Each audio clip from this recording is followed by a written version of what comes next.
अस्सलाम वालेकुम, मेरा नाम है हुजूर बख्श। आप देख रहे हो हमारा यूट्यूब चैनल शेर शैलेंडा। आज की वीडियो एशियन क्लॉथ की। रिटेक्स कंपनी है, एशियन क्लॉथ है। इसका माल आपको इसका दिखा रहा हूँ, क्योंकि जैसे गर्मी आती है ये डिमांडेड आइटम होता है, हाथों हाथ सेल हो जाता है। अभी सिर्फ 50-60 बंडल बचे हुए हैं। जिन भाइयों को भी ऑर्डर करना है अभी ऑर्डर कर सकते हैं। इसमें आपको कुर्ती हो गई, कमीज़ हो गई, शलवार हो गई, दुपट्टा हो गया, साड़ी हो गई। तो इसमें सारे जो एशियन होते हैं लेडीज़ का शलवार कमीज़, इसमें सारा मिक्स निकलता है। लेकिन इसमें दुपट्टा 90 से 100 दाना सिर्फ दुपट्टा निकलता है, जो बंडल का पूरा पैसा वसूल हो जाता है उससे। उसके अलावा इसमें कमीज़, कुर्ती और बाकी आइटम इसमें सारे मिक्स निकलते हैं। तो साफ़ सुथरा कलरफुल माल होता है। 45 किलो इसका वज़न है। 13,000 रुपये इसके रेट है।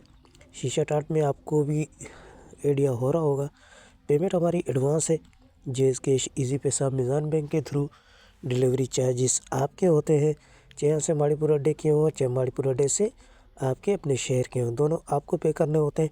पूरे पाकिस्तान में माल हमारा ट्रक अड्डे के थ्रू जाता है। अगर हमारी वीडियो अच्छी लगे तो हमारी वीडियो को लाइक, शेयर, फॉलो लाजमी करें, क्योंकि हमारे हर आने वाली वीडियो आपको बआसानी मिलती रहे। ये पिछले साल भी हमने सेल किया था, बहुत ही अच्छा फीडबैक आया है। तो अभी कुछ बंडल आ गए, तो जिन भाइयों को भी ऑर्डर करना है अभी ऑर्डर कर सकते हैं। तो माल के हवाले से आप लोगों को आइडिया हो गया होगा। हमें दीजिएगा इजाज़त। अल्लाह हाफ़िज़।